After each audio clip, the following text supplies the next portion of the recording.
Error detection and correction. हाँ, बैठ जाओ। एटेन्यूएशन किस तरह से होता है? बेसिकली क्या होता है कि जब भी कभी मैग्नेटिक फील्ड जनरेट होता है ना, तो उसके अंदर एक फिनोमिना होता है, इलेक्ट्रिसिटी में भी होता है और मैग्नेटिक फील्ड में भी, दोनों में होता है साइमल्टेनियसली। उसको हम लोग नाम देते हैं, हिंदी में बोलते हैं उसको अन्योन्य प्रेरण। ठीक है, इसको बोलते हैं इंडक्शन। ठीक है, अगर आपने कभी मैग्नेटिक फील्ड पढ़ा हो तो मैग्नेटिक फील्ड में आपने देखा होगा कि ये जो मैग्नेट है इसमें दो पोल होते हैं। ठीक है, और जो मैग्नेटिक फील्ड की जो इंटेंसिटी है ना, वो सबसे ज्यादा किस पर होती है? इस पर्टिकुलर एरिया में होती है ना। उसको करने के लिए, उसको पता करने के लिए हम क्या करते हैं, एक छोटा सा एक्सपेरिमेंट करते हैं। और एक्सपेरिमेंट क्या है कि हमने सपोज करो एक पेपर लिया, एक पेपर के ऊपर बहुत सारी आलपिन्स रख दी, नीचे हमने मैग्नेट लगाया और उसको टक टक टक जैसे ही करेंगे तो क्या होगा कि जहां जहां इस मैग्नेटिक फील्ड की इंटेंसिटी होगी वो सारी आलपिन्स एक पर्टिकुलर रेंज में इस तरह से,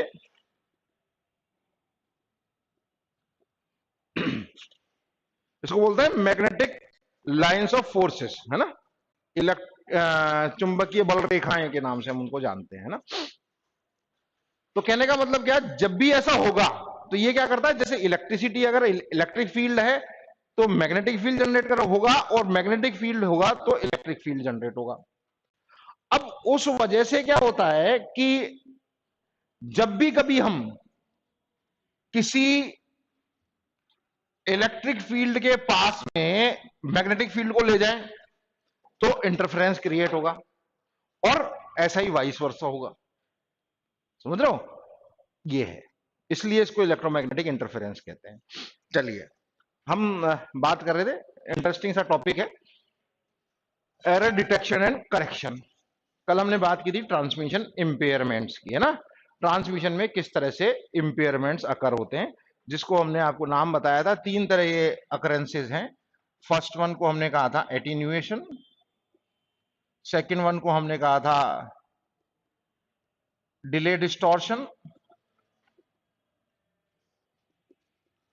और थर्ड वन इसके अंदर था नॉइज। ठीक है, कुछ बुक में इसको डिले नहीं लिख रखा है, केवल डिस्टॉर्शन लिख रखा है। ठीक है ना, तो फर्क नहीं पड़ता, बात वही है, डिस्टॉर्शन का मतलब डिटीरियोरेट होना। अब दूसरी जो मैंने बात की थी कि एरर्स होती हैं, एरर्स ये केस मैंने बताया था एनालॉग सिग्नल के केस में होते हैं जनरली। डिजिटल में क्या होगा, डिजिटल में एरर्स अकर होंगी। एरर्स कैसे अकर होंगी, सपोज करो मैंने बिट सेंड की है 101011, ठीक है, ये मेरे सेंडर एंड के ऊपर डेटा जा रहा है। ठीक है, ट्रांसमिशन हो रहा है, ट्रांसमिशन हो रहा है, ऑब्वियसली अलग अलग बिट्स की फॉर्म में होता है।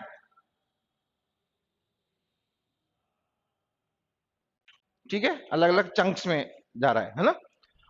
रिसीवर एंड के ऊपर वापस अगेन ये क्या होगा, रीअसेंबल होगा। रीअसेंबली में अगर ओरिजिनल डेटा हमको नहीं मिलता है,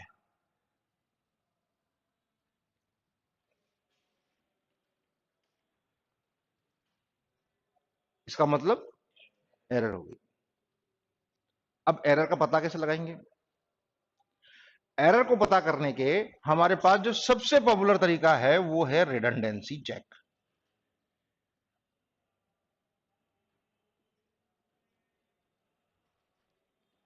रिडंडेंसी चेक में हम क्या करते हैं कि जो भी हम डेटा सेंड कर रहे हैं, हर डेटा के साथ, डेटा पैकेट में हम एक रिडंडेंट बिट ऐड कर देते हैं।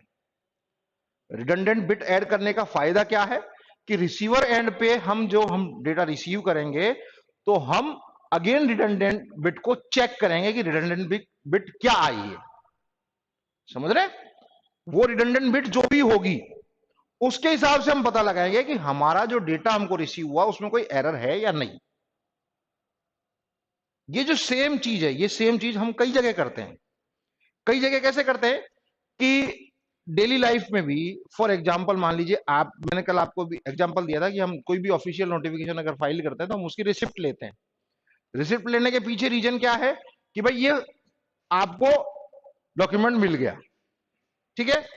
कुछ लोग स्मार्ट होते हैं, वो लोग क्या करते हैं, उस डॉक्यूमेंट की सेम कॉपी कर लेते हैं और उसकी रिसिप्ट ले लेते हैं, उसके ऊपर सिग्नेचर ले लेते हैं कि भाई आपको मैंने ये दे दिया, है ना। अब जब भी कोई ऐसा सीन क्रिएट होता है तो आप उस प्रूफ को दिखा कर ये चेक कर सकते हैं, भाई मैंने तो दे दिया था, आपको नहीं मिला, मेरी गलती नहीं है। समझ रहे हैं? तो कहने का मतलब क्या कि जब भी हम कभी सेंडर और रिसीवर के बीच में किसी तरीके की कोई प्रॉब्लम अकर होती है कि डेटा मैंने सेंड किया, डेटा नहीं मिला, गलत मिला, तो उसको चेक करने का तरीका क्या है, हम इन टेक्निक्स को यूज करते हैं। इस रिडंडेंसी चेक के अंदर हमारे पास टेक्निक्स है अलग अलग। पहली टेक्निक का नाम है एलआरसी, दूसरी है वीआरसी, तीसरी है सीआरसी, है सब रिडंडेंसी चेक ही। हम इसमें क्या करते हैं कि हम इसमें, जैसा नाम है, लॉन्जिट्यूडिनल, वर्टिकल और साइक्लिक। अब लॉन्जिट्यूडिनल वर्ड क्या, कहां से आया? लॉन्जिट्यूडिनल का मतलब क्या होता है? हॉरिजॉन्टल। और वर्टिकल का? स्ट्रेट। कहने का मतलब क्या कि हमारे पास जो डेटा अवेलेबल है, हम जो डेटा सेंड कर रहे हैं, उस डेटा को रिसीवर एंड के ऊपर अलग कैलकुलेशन होगी और सेम कैलकुलेशन सेंडर एंड पर भी होगी। यानी सेंडर पहले तो हम तैयार करेंगे और तैयार करने के बाद में ट्रांसमिट करेंगे। जब ट्रांसमिशन हो जाएगा तो वहां पर जो रिसीवर है वो चेक करेगा। मैंने आपको एक पर्टिकुलर प्रोसेस, ये होता कहां है वो भी मैं बता देता हूं आपको। सबने ओएसआई मॉडल पढ़ रखा है? सबने पढ़ रखा है? जिन्होंने नहीं पढ़ रखा उनको बता देता हूं, ओएसआई मॉडल में 7 लेयर्स होती है। पहली होती है physical, data link, network, transport, session, presentation and application. ये होती है। जब भी हम किसी डेटा को ट्रांसमिट करते हैं, ये एक बेसिकली एक मॉडल है। तुम्हारा फर्स्ट चांस है, तुमको समझा देता हूं। ये एक मॉडल है। इस मॉडल को फॉलो करने के बाद हम ट्रांसमिशन कर सकते हैं, ठीक है। कम्युनिकेशन के लिए ये मॉडल होना जरूरी है, नहीं इसके ऊपर हम काम करते हैं। इसके ऊपर काम करने का तरीका क्या है? फॉर एग्जाम्पल, सबसे पहले यहां पर आप नेटवर्क को एक्सेस कर सकते हैं। एप्लीकेशन लेयर का काम नेटवर्क को एक्सेस प्रोवाइड करना है, यानी आप नेटवर्क में एंटर हो सकते हो, यानी आप किसी डेटा को सेंड कर सकते हो, आप उस नेटवर्क के रिसोर्सेज को यूज कर सकते हो। ये एप्लीकेशन लेयर का काम है। यहां पर जो भी इंफॉर्मेशन मुझे सेंड करनी है वो यूजर डेटा की फॉर्म में रहती है, वो यूजर डेटा की फॉर्म में रहती है। और हर लेयर के ऊपर, हर लेयर के ऊपर क्या होता है? हेडर ऐड होता है, जिस हेडर को हम बोलते हैं, हेडर का मतलब क्या होता है? A small piece of information which contains details about the respective layer। समझ रहे हैं क्या? Small piece of information which contains details of the respective layer, ठीक है। अब ये जो हेडर है, इसका एक फॉर्मेट फिक्स होता है हर लेयर पे।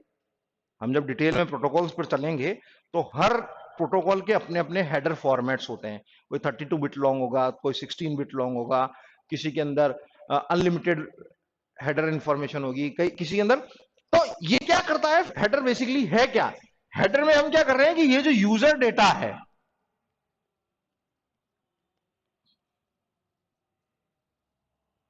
यूजर डेटा ऑब्वियसली क्या होगा, बिट्स होंगी, कॉम्बिनेशन होगा बिट्स का, मैसेज हो सकता है, कुछ भी हो सकता है, एक्स वाई जेड। अब हमने इसके साथ एक हेडर इंफॉर्मेशन ऐड कर दी। इस हेडर इंफॉर्मेशन में क्या क्या होगा वो मैं बताता हूं। अगर मैं बात करता हूं एप्लीकेशन लेयर की तो वो AH होगा, एप्लीकेशन हेडर। अगर मैं बात करता हूं प्रेजेंटेशन की तो PH होगा। अगर मैं बात करता हूं सेशन की तो SH होगा।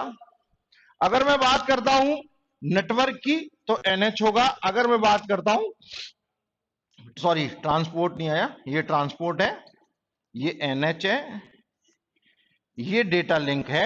इस डेटा लिंक के ऊपर दो चीजें होती है, DH भी होता है और DT भी होता है। ठीक है, डेटा हेडर भी है, डेटा ट्रेलर भी है। ठीक है, और जो फाइनली है हमारा, उसके ऊपर एप्लीकेशन लेयर में कुछ नहीं है, सॉरी फिजिकल लेयर पे किसी तरह की कोई इंफॉर्मेशन ऐड नहीं होती है। करते क्या है, आपने लेटर पोस्ट किया है, कभी ईमेल सेंड किया है, सब करते हैं। हम क्या करते हैं ईमेल में, ईमेल का फॉर्मेट सबको अच्छे से पता है। लेटर जब हम लिखते हैं तो लेटर में लिखते हैं टू, है ना, SS सेंडर, ठीक है, उसका एड्रेस, पिन कोड, स्टेट, है ना, कंट्री, है ना, ये सब चीजें लिखते हैं हम। दुनिया में कोई भी ऐसा देश नहीं है जिसमें लेटर लिखना हो और लेटर के ऊपर आप केवल नाम लिखे और लेटर पहुंच जाए। पॉसिबल है क्या ऐसा? नहीं है। तो ऐसा यहां पर भी हो सकता है क्या? नहीं हो सकता ना। तो ये सब चीजें उसी का पार्ट है। ठीक है, ये हमने केवल नाम लिखा।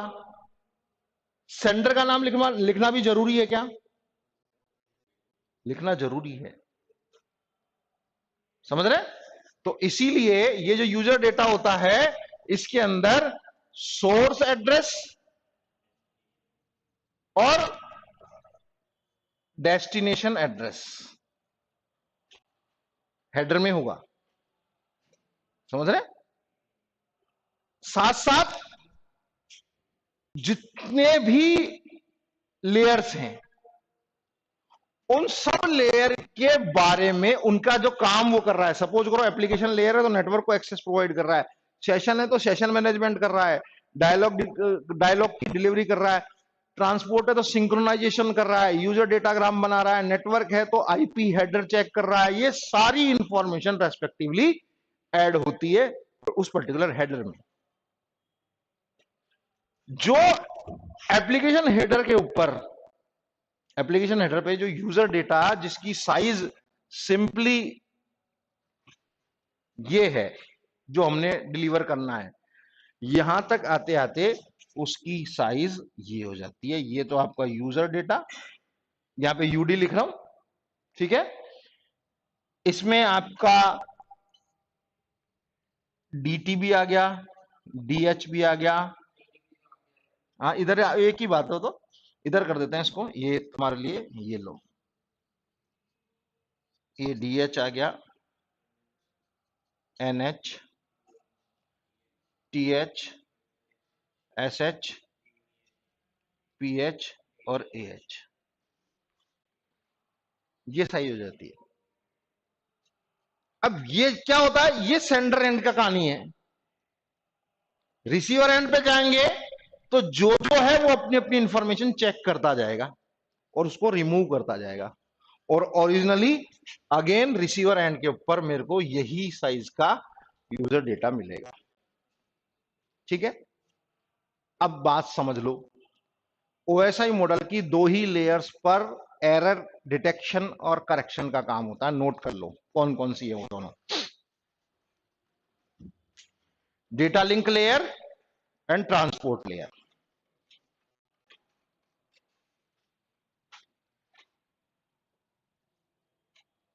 Data link layer,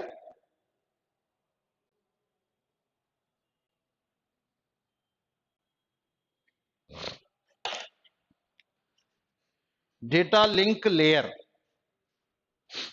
transport layer is responsible for error detection and correction.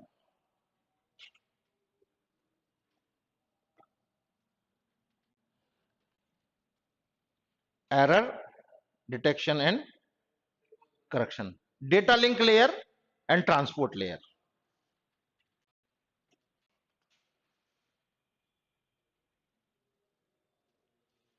ठीक है,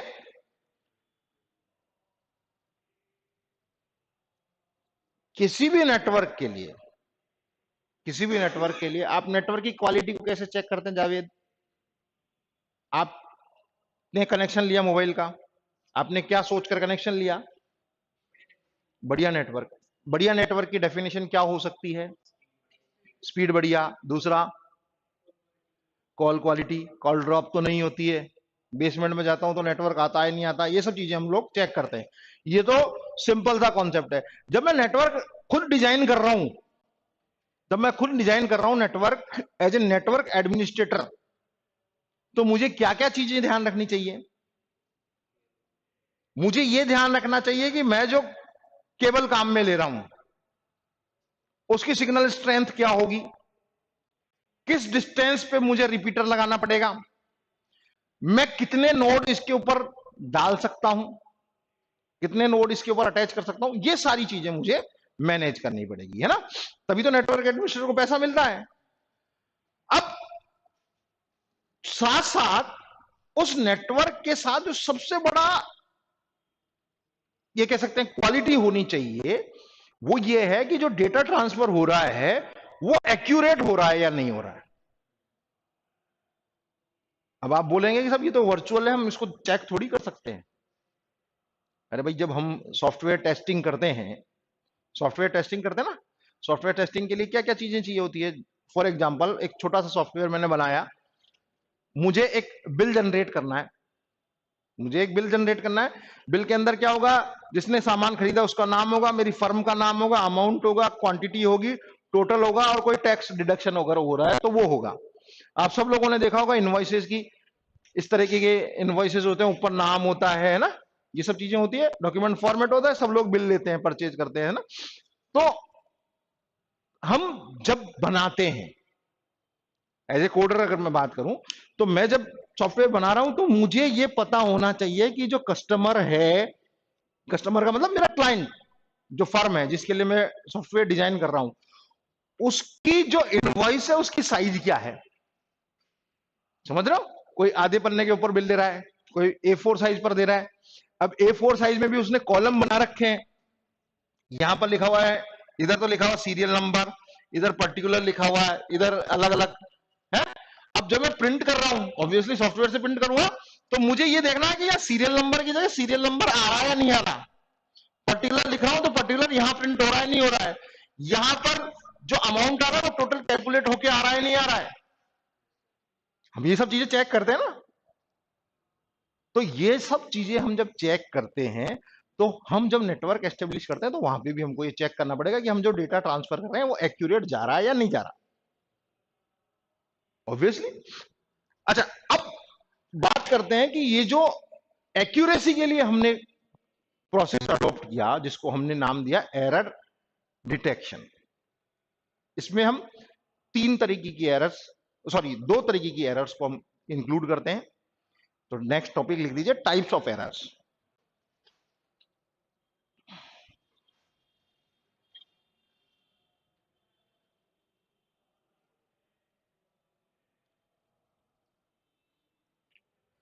अब ये डेटा करप्ट क्यों हो सकता है, कुछ पता है? मैंने कल बता दिया था आप लोगों को कि डेटा करप्ट क्यों हो सकता है। थोड़ा सा अलग हटके लेके जा रहा हूं।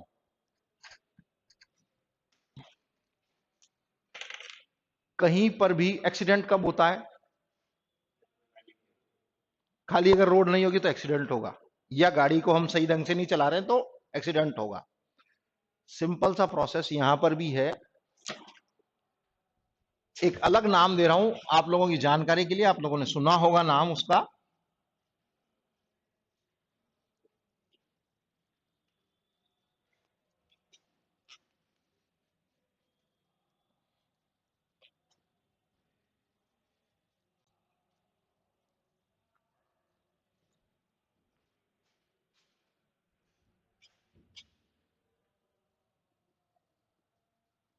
सुना है ना? कोलिजन, टक्कर। अरे टक्कर कब हो जाती है? सिंपल सी बात यह है, नेटवर्क में क्या होता है, नेटवर्क है क्या बेसिकली, मैंने आपको पहले भी बताया था कि हम नेटवर्क के अंदर हमारे क्या होते हैं, बहुत सारे नोड्स होते हैं।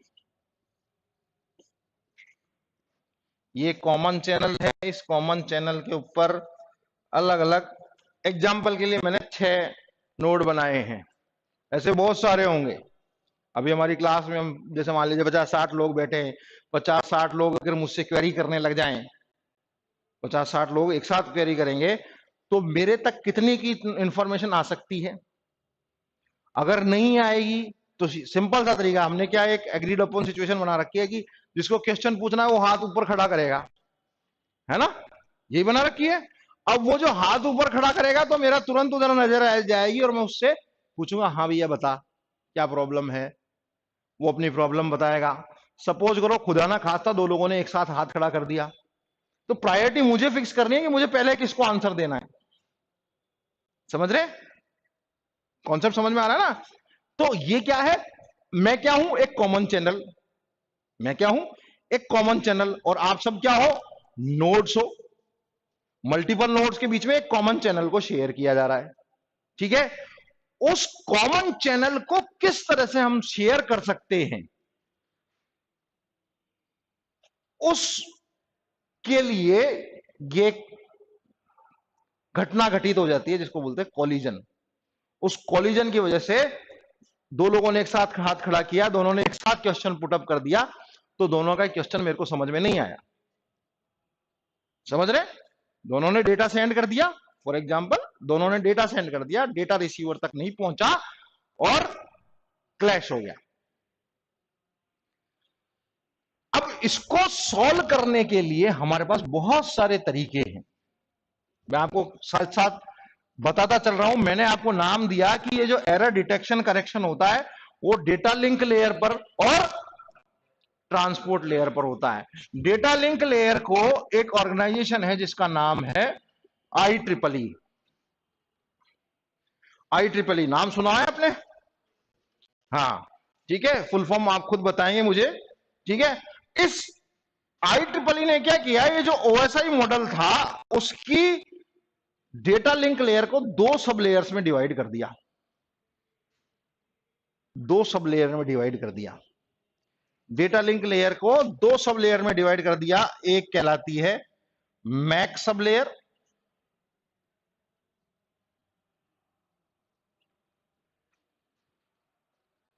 Mac sub layer media access control, ठीक है। तो मैं जो यहां वर्ड दे रहा हूं ना, मीडिया एक्सेस कंट्रोल, वो मीडिया एक्सेस कंट्रोल ही इस प्रॉब्लम का सॉल्यूशन है। मीडिया एक्सेस कंट्रोल मैकेनिज्म लिख लो, media access control mechanism, Mac.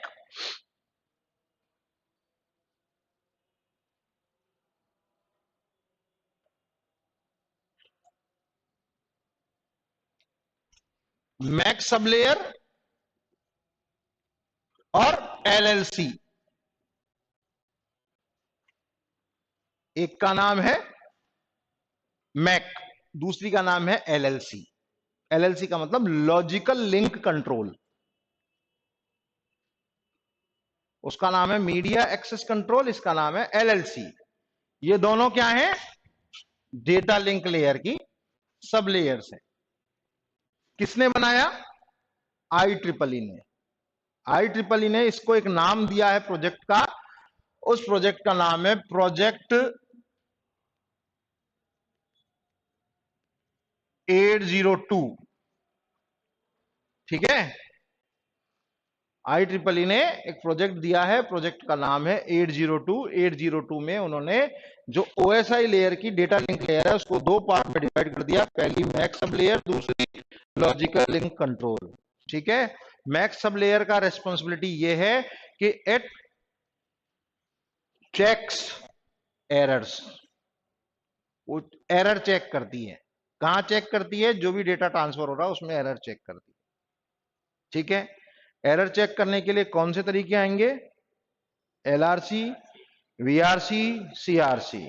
LRC बोले तो लॉन्जिट्यूडिनल रिडंडेंसी चेक, सीआरसी बोले तो साइक्लिक रिडंडेंसी चेक, वीआरसी बोले तो वर्टिकल रिडंडेंसी चेक। समझ में आ गई क्या बात? चलिए, तो हम बात कर रहे थे, अब बात करते हैं ये में क्या है कि थोड़ा सा क्या इंटरेस्ट आपका, भाई आगे क्या होगा, होता ना सस्पेंस, तो सस्पेंस को भी साथ साथ खत्म करता चलता हूं कि ऐसा भी होगा, है ना। चलिए, हम बात कर रहे थे एरर्स की, है ना, types of error.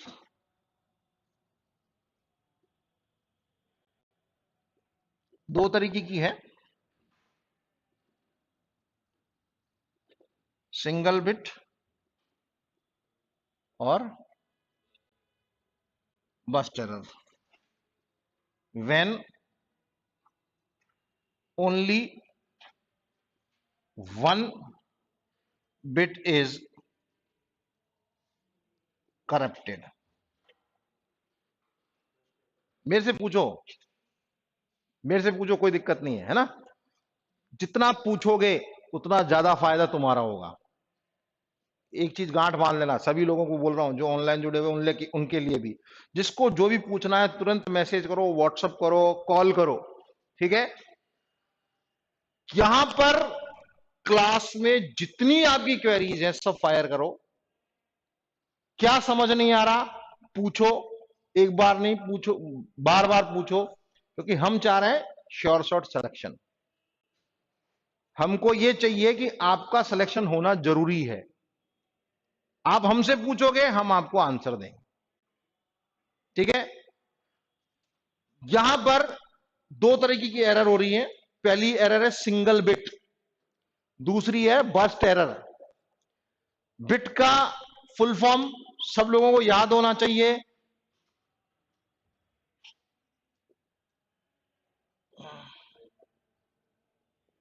Binary digit,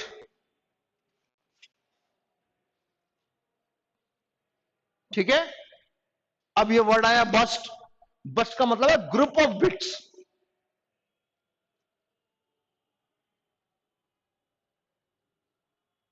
only one bit is corrupted, more than one bit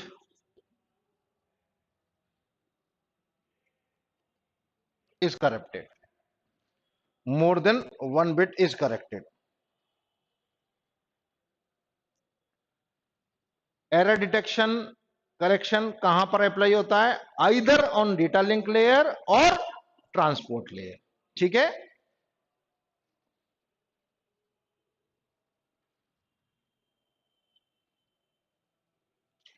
अब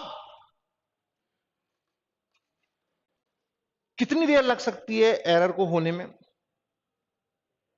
एरर अकर होने में कितनी देर लग सकती है? 1 microsecond only. Single bit error को अकर होने के लिए केवल 1 माइक्रोसेकंड। मैंने आपको नाम दिया था कि जहां पर भी माइक्रो वर्ड आता है उसका मतलब क्या है? इस माइक्रो का मीनिंग है 10⁻⁻⁶, यानी सेकंड का 10⁻⁻⁶वां हिस्सा, यानी टाइम को हमने इतना माइन्यूट कर दिया। क्लियर? लिख लीजिए इसको।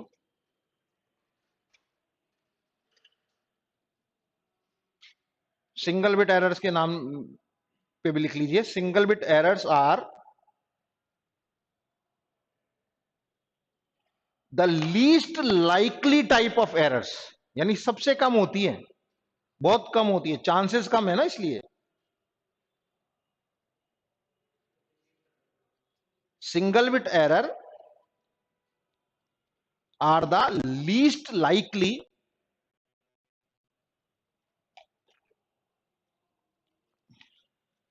Type of errors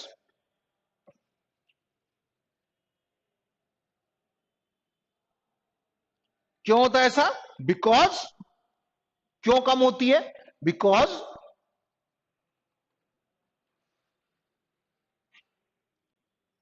the noise must have, the noise must have the noise must have very short duration. Noise have very short duration.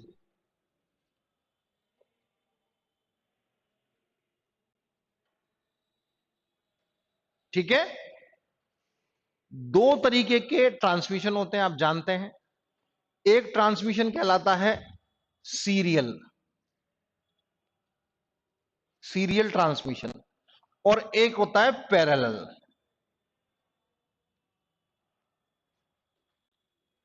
जानते हैं, सीरियल ट्रांसमिशन में तो एक एक बिट जाती है और पैरेलल में मल्टीपल बिट एक साथ जाती है ना. तो जो मैंने आपको बताया कि ये एरर कम होती है, वो कम किस में होती है? इस सीरियल वाले में. जब जाई एक एक रही है तो एरर कैसे होगी? और पैरेलल जाएगी तो डेफिनेटली एरर अकर होगी. तो लिख लीजिए, single bit error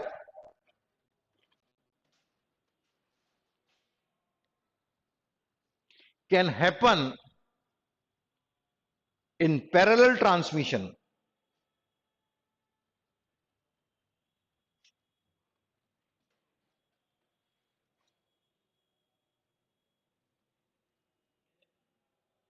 in parallel transmission.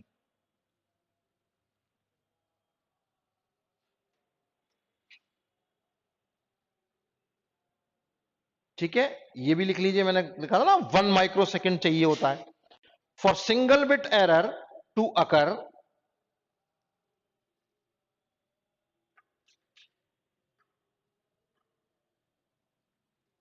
For single bit error to occur, the noise must have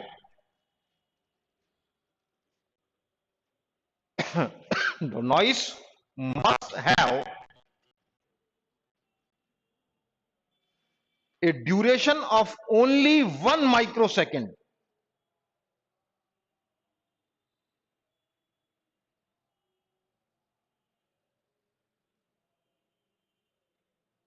one micro second. और थोड़ा सा एक्सप्लेन कर देते हैं इसको. सपोज करो कि अगर कोई डेटा ट्रांसमिट हो रहा है 1 MBPS की स्पीड पर, 1 मेगाबिट पर सेकेंड. ठीक है, 1 मेगाबिट पर सेकेंड पर अगर ट्रांसफर हो रहा है तो हर बिट के पास कितना टाइम है? 1:1, 1 माइक्रो सेकेंड है. ठीक है, 6, सॉरी 5 ही रहेगा, 6 है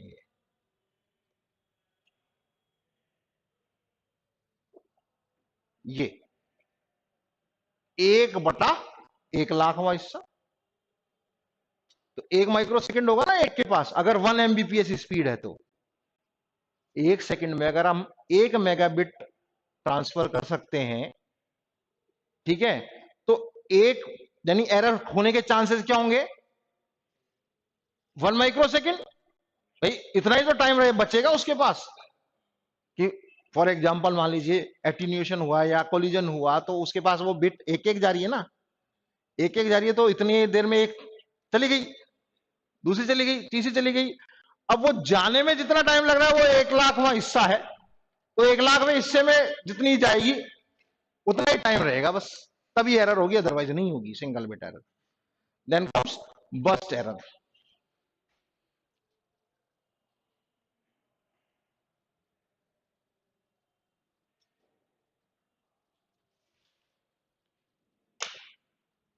समझ लेना भैया, मैंने यहां लिखा है more than 1 bit is corrupted. तो जरूरी नहीं है कि ये जो 1 बिट एरर हो रही है वो एक साथ होगी. समझ रहे हो कैसे? 1,0,0,1,0,0,1 0, ये मेरा बाइट है, 1 बाइट बना रहा हूं मैं केवल, है ना. इसको मुझे ट्रांसफर करना है. ठीक है, ये ट्रांसमिट हो रहा है। ट्रांसमिशन एंड पर मुझे जो बिट मिल रही है वो मिल,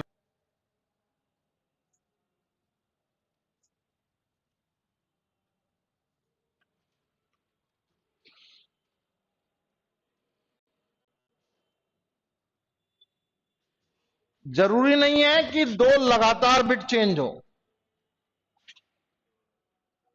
कहीं पे भी हो सकती है पोजीशनिंग, हम चेक करते हैं।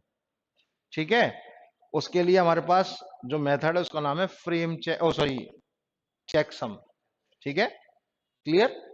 ये बस्ट एरर है, तो लिख लीजिए burst error means the means that two और more bits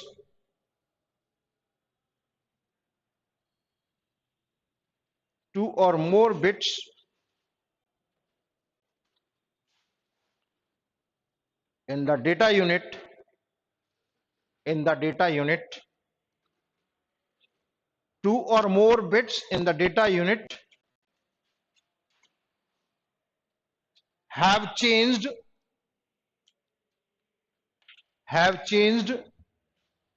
from 1 to 0 or 0 to 1।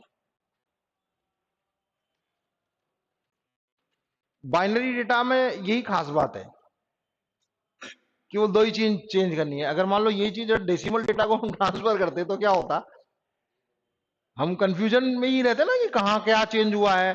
अब हम उसको ट्रेस तो कर सकते हैं, लेकिन अगर वो मान लो वहां पर कैलकुलेशन अगर हो रही है किसी तरीके की, तो वो फाइंड आउट करना मुश्किल है। जिस तरह से हम लोगों के पास रीजनिंग में क्वेश्चन आते हैं, सीरीज के क्वेश्चन आते हैं ना, तो सीरीज के क्वेश्चन में क्या होता है कि वो हमको वो लॉजिक पकड़ना है कि ये सीरीज बनी कैसे है।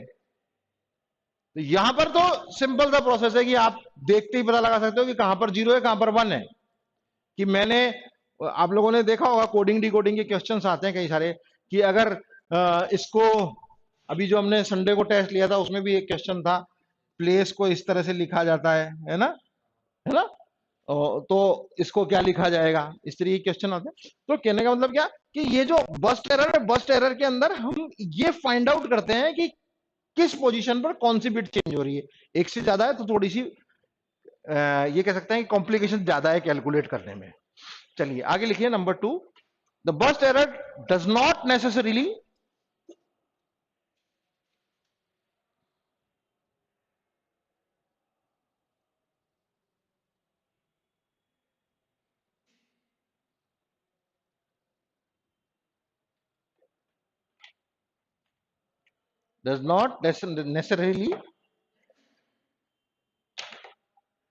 mean that the error occurred the error occur consecutive bits, the error occur in consecutive bits।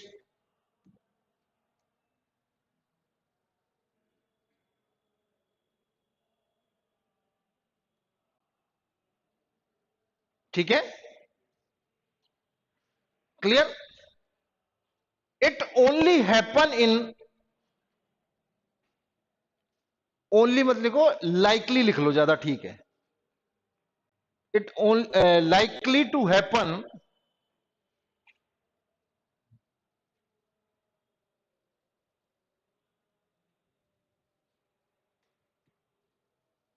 Serial transmission.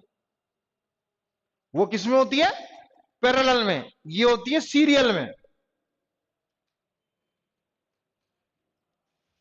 हम एरर से बचने के लिए, डेटा ट्रांसमिशन में एरर से बचने के लिए कई सारे प्रोसेस हेडर में इंक्लूड करते हैं सॉरी, जिसमें से एक टेक्निक का नाम मैं आपको दे रहा हूं। हम इसके अंदर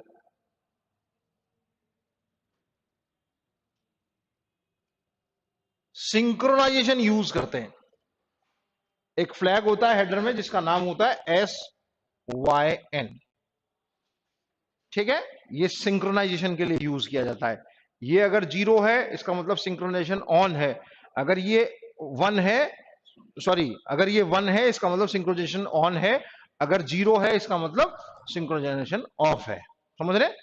अब ये सिंक्रोनाइजेशन का एग्जैक्ट प्रोसेस कैसे पता लगाएंगे, क्या होता है सिंक्रोनाइजेशन, बता सकते हैं? आप घर से जा रहे हैं, आपके पास 5 बैग हैं, खुदा ना खास्ता उन पांचों बैग का एक ही कलर है, पांचों बैग का एक ही कलर है, तो आप ये आसानी से पता लगा सकते हैं ना कि भाई मेरे पास 5 बैग आए या नहीं आए।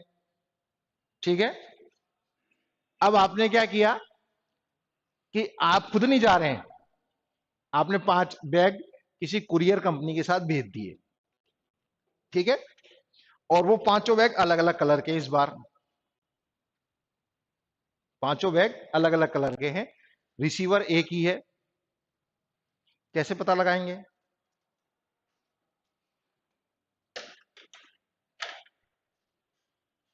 जयपुर की फेमस कार्गो कंपनी के लिए मैंने एक सॉफ्टवेयर बनाया था। उस सॉफ्टवेयर में हमने सबसे पहले उनके प्रोसेस को स्टडी किया डीपली। ठीक है, और वो डीपली स्टडी करने के बाद में हमको ये पता लगा कि हम जो सिंक्रोनाइजेशन नेटवर्क में करते हैं वो एक्चुअल डेली लाइफ में भी होता है। सिंक्रोनाइजेशन कैसे होता है वो मैं समझाता हूं आपको, कि जब भी आप किसी पर्टिकुलर कार्गो कंपनी में बुकिंग करने जाते हैं तो वो आपको एक रिसिप्ट देता है, आप उस पर्टिकुलर को ड्रॉप कर देते हैं, वो आपको एक नंबर देता है जिसको हम नाम देते हैं जीआर नंबर, कुछ लोग अलग अलग नाम देते हैं। अब उसमें क्या करते हैं, जैसे फॉर एग्जांपल मैंने वो प्रोडक्ट जो बुक किया वो मान लीजिए जोधपुर के लिए किया, जोधपुर के लिए किया, रिसीवर का नाम वगैरह सब मैंने लिख के दे दिया, लेकिन बस में रिसीवर के नाम से कोई मतलब नहीं है, या आपके कार्गो में रिसीवर के नाम से मतलब नहीं है। आपको वहां पर मतलब है ये जो आपने लिखा है ना, इसका एक वो मार्का जनरेट करते हैं, तो आजकल एडवांस हो गया जिसमें हम लोग बारकोड्स यूज करते हैं। इसमें क्या करते हैं वो लोग, इसको एक उनके यहां कोड है जेडीएच, जेडीएच मतलब जोधपुर का है। ठीक है, अब जोधपुर में आपने 5 बुक किए, ठीक है, तो वो क्या करेगा, 5 बॉक्स के ऊपर जेडीएच 5 डाल देगा, और जो आपका नंबर है वो भी डाल देगा, है ना, जो आपका, ये 5 जब तक उसको नहीं मिल जाएंगे ना तब तक वो डिलीवरी नहीं देगा। समझ रहे हो? कार्गो अनमैनेज होता है, उसके अंदर सामान लोड कर दिया जाता है, लोड कर दिया, जैसे जोधपुर आया तो जोधपुर स्टेशन पे खाली होगा, जोधपुर स्टेशन के ऊपर 5 बॉक्स ऐसे ढूंढे जाएंगे, उनको अलग अलग रख दिया जाएगा, ये 5 इकट्ठे हो गए, ठीक है, तब जाके उसको डिलीवरी दी जाएगी। ये सिंक्रोनाइजेशन होता है, यानी हमने एक फ्लैग लगा दिया बेसिकली। यहां पे भी हम करते हैं, बस टेरर में सीरियल में जा रहा है ना, सीरियल में, सीरियल ट्रांसमिशन में ट्रांसमिट हो रहा है बिट, तो उसमें हमको ये सिंक्रोनाइजेशन एश्योर करना जरूरी है कि बिट सारी आई या नहीं आई। क्लियर? चलिए आगे लिखिए, the number of bits affected the number of bits affected by burst error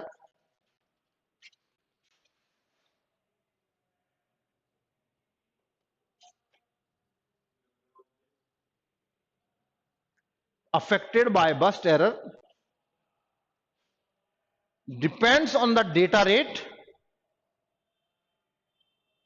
depends on the data rate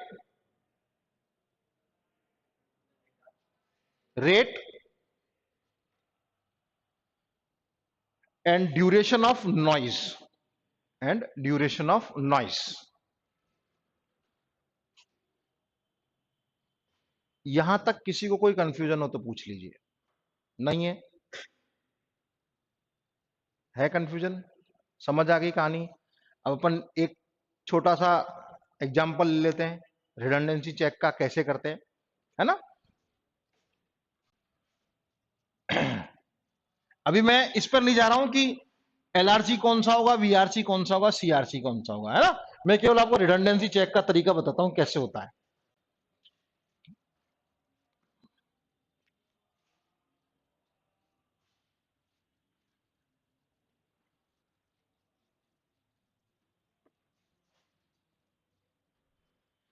इसमें हम क्या करते हैं, रिडंडेंसी चेक के लिए फॉर एग्जांपल मान लीजिए मेरे पास जो बिट मैंने सेंड करनी है वो मेरे पास बिट्स हैं, बोलो आप ही बोलो कोई, 1001101, ये बाइट हो गई क्या? नहीं हुई है ना, 1 और लगा देते हैं, है ना।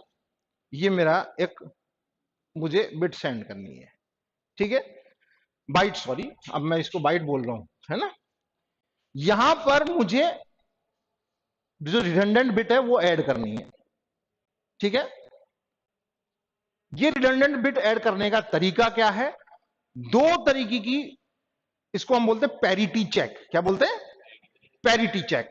पैरिटी चेक का मतलब क्या है कि हम इस पर्टिकुलर बाइट में ये कैलकुलेट करते हैं कि नंबर ऑफ बाइनरी जीरो कितने हैं और नंबर ऑफ बाइनरी वन कितने हैं, ठीक है। इस बेसिस पे हम इसको दो कैटेगरी में डाल सकते हैं। एक कैटेगरी कहलाती है इवन पैरिटी और दूसरी कहलाती है ऑड पैरिटी। पढ़ रखा है मतलब आप लोगों ने, ठीक है, बहुत अच्छी बात है। चलिए, अब इवन पैरिटी का मतलब क्या, डिपेंड करता है कि जो सिस्टम है उस सिस्टम में हमने इवन पैरिटी डाल रखी है या ऑड पैरिटी डाल रखी है। यह भी डिपेंड करता है कि हम जीरो को as a parity bit add करेंगे या वन को ऐड करेंगे। मोस्ट प्रोबेबली जीरो को पैरिटी बिट ऐड किया जाता है, ठीक है, मोस्ट प्रोबेबली जीरो की कैलकुलेशन की जाती है, समझ रहे। तो नंबर ऑफ जीरो कितने हैं इसमें? 1 2 3, ठीक है, 3 है, यानी ये ऑड है। क्या 3 क्या होता है? ऑड होता है। तो हमने क्या करना है, इसको इवन बनाना है। इवन बनाना ना, तो पैरिटी की तरह मैं क्या करूं, जीरो मैंने ऐड कर दिया, ठीक है। अब ये आपका वो बाइट हो गया जो ट्रांसमिट होना है, ठीक है। अब ये गया साहब इधर, ये आपका पैरिटी है, पैरिटी से कोई छेड़छाड़ नहीं होगी, एज इट इज जाएगा। यहां पर जो डेटा आया वो डेटा आया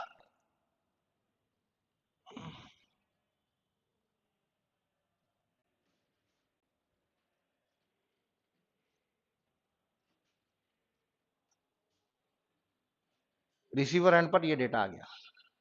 अब क्या होगा, रिसीवर को ये पता है कि इवन पैरिटी है, इवन पैरिटी है, और वहां पर जो पैरिटी बिट एडेड है वो जीरो है, समझ रहे हैं बात को। तो वो कैलकुलेट जैसे ही करेगा, यहां पे देखेगा 2 है, जीरो, तो इसका मतलब यहां कहीं ना कहीं एरर है, समझ रहे बात को। क्योंकि ये जो रिडंडेंट बिट ऐड हुई है वो जीरो है, यानी इसको इवन पैरिटी बनाया गया था, ठीक है। ये तो जो डिवाइस आप काम में ले रहे हैं या जो आप सिस्टम काम में ले रहे हैं ना, उसके ऊपर डिपेंड करता है। रिसीवर को क्यों स्टैंडर्ड होता है, समझ रहे हो। फॉर एग्जाम्पल कि हम क्यों प्रोटोकॉल्स और स्टैंडर्ड्स को फॉलो करते हैं, इंटरऑपरेबिलिटी फिक्स करने के लिए, समझ रहे हो। तो वो इंटरऑपरेबिलिटी तभी होगी जब हम एक जैसे स्टैंडर्ड को फॉलो करेंगे, समझ रहे। तो वहां पर जो डिवाइस हम काम में लेंगे, चाहे वो कोई काउंटर हो, कोई कोडर हो, डिकोडर हो, रिसीवर हो, नहीं, वो जो प्रोसेस है ये डिसाइडेड है कि पैरिटी चेक करना है, पैरिटी चेक करना है। वो इवन है ऑड है वो केवल कैलकुलेट करेगा अपने लेवल पर। इफ इन केस कि जो रिसीवर एंड है, रिसीवर एंड पर इवन पैरिटी की जगह अगर ऑड पैरिटी होती तो सही हो जाता ना डेटा, ठीक है। लेकिन चूंकि वो भी इवन पैरिटी को फॉलो कर रहा है तो ये उसने डिटेक्ट कर लिया, ठीक है, करेक्ट नहीं करेगा। ये बात समझ में आई क्या? दोबारा समझा देता हूं, समझना प्रोसेस। फॉर एग्जाम्पल आप लोग, एक छोटा सा एग्जाम्पल देता हूं, है ना, ये बिट्स को भूल जाओ, कॉमन लाइफ का एग्जाम्पल देता हूं। आप लोगों ने पहले कभी लेटर पोस्ट किए हैं? एक लिफाफा आता था, उस लिफाफे पे हम क्या करते थे, ऐसे लाइन खींचते थे। लाइन खींचने के पीछे लॉजिक क्या था कि अगर बीच में किसी ने खोला है तो पता लग जाए, लिफाफा चेंज हो जाए वो बात अलग है, समझ रहे हैं? ये रिडंडेंसी है, इससे सिंपल एग्जांपल नहीं दे सकते। Thank you very much.